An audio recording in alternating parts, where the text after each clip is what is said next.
But more than that, I listened to a book that you bought for me because you were tired of waiting for me to get it from the library. I was tired. I listened to The Seven Husbands of Evelyn Hugo by Taylor Jenkins Reid. And as you know, because I texted you through the experience, oh my God, that book fucking wrecked me. If Kris hadn't actually done it as an official recommendation, it would 100% be an official recommendation from me too. But I feel like all you lovely listeners deserve to not have repeats for official recommendations. It is amazing. And I was at a book club, Albuquerque book club.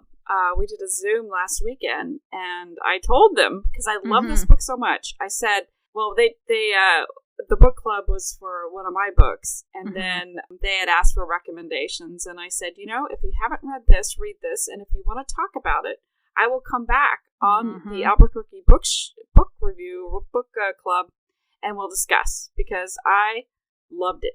Absolutely loved it. It's so good. And so for folks that have not actually listened to that episode or haven't read the book yet and want to know a little bit more, the idea is that there's this, how would you describe Monique? Kind of an up-and-coming journalist? She's kind of a lower level. Kind of a nobody. Yeah.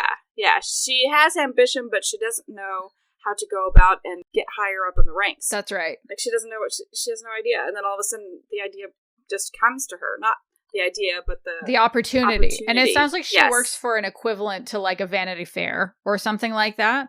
And this, I describe her as almost like, or I see her as almost like Elizabeth Taylor, but blonde bombshell. Kind of, because she's more of the Elizabeth Taylor era than she is of some of those other blonde bombshells. Oh, you mean Hollywood. Evelyn? Is that who you're thinking of? Evelyn? Okay. Yeah. And I was still picturing Monique. Sorry. No. I was still picturing Monique. No, Monique's blacks.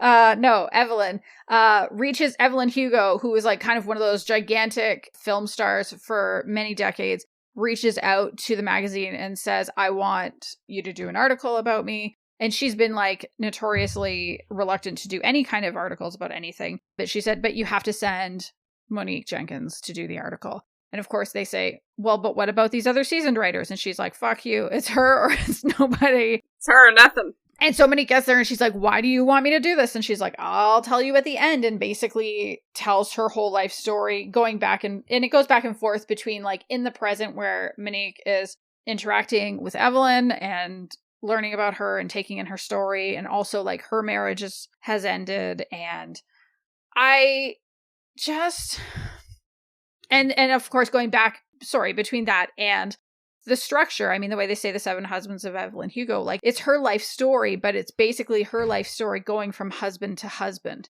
So we miss kind of some of those in-between bits, which is fine.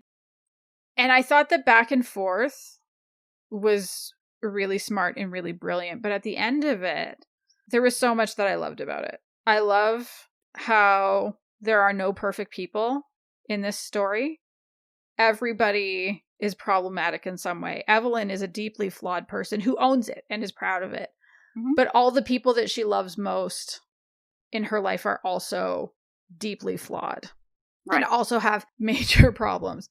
I loved how it plays with the idea of love of your life, and that if you expand that definition beyond romance to like platonic love and familial love, that there are many people who actually do end up being the love of your life, which is personally for me was why I found the last, I was listening to it. So the last hour or 2 hours, I found incredibly gutting because, I don't think it's a big spoiler to say she is an old woman and she has no family left in her life, because you find that out in the very first chapter.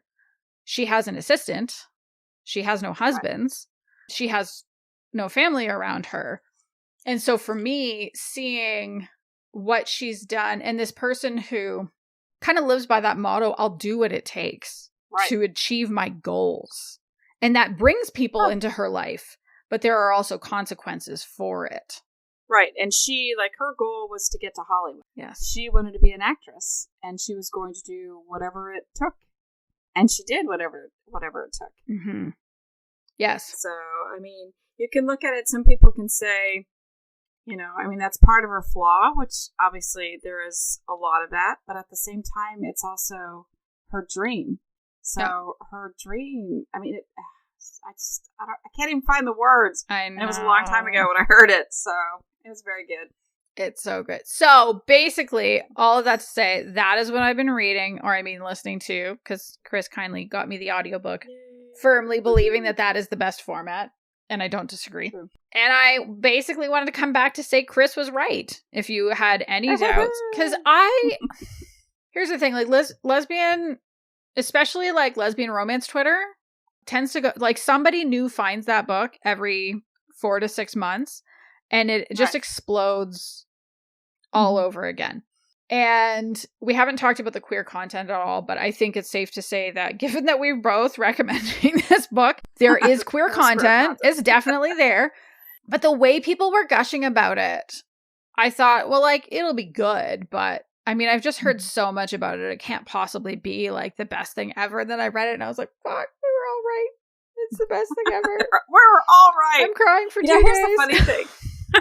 I know, you were wrecked. I was wrecked. You really were. Mm-hmm. That was awesome. Mm-hmm. I enjoyed it, you being wrecked for all the right reasons, not for the wrong reasons. Mm-hmm. And I will say that, you know, I was talking earlier in the show about TikTok. You know, I'll just kind of scroll through TikTok. Mm-hmm. And there are a lot of young queer people who have rated that book. You know, they give it like 3 out of 5, 3.5 out of 5. And I'm just like, what? No. So there's one person who told me recently that they didn't love it, and the only reason I give that person a pass is that they are a former journalist who was talking about all the problems with how Monique behaves as a journalist. And how for them it was like pulling them out of the story. And I was like, you know what? I can get behind that, but otherwise, like, anybody is saying it's just okay. It's like, you might be too young. I actually think it is possible to be too young to read this book. Yes.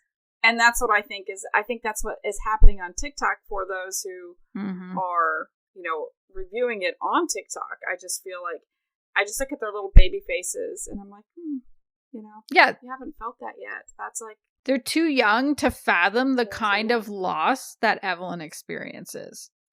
And even just how it was to be queer in the 50s and 60s and 70s, and you know, how, whereas now, even though it sucks, it was still a shit ton better than it was back then.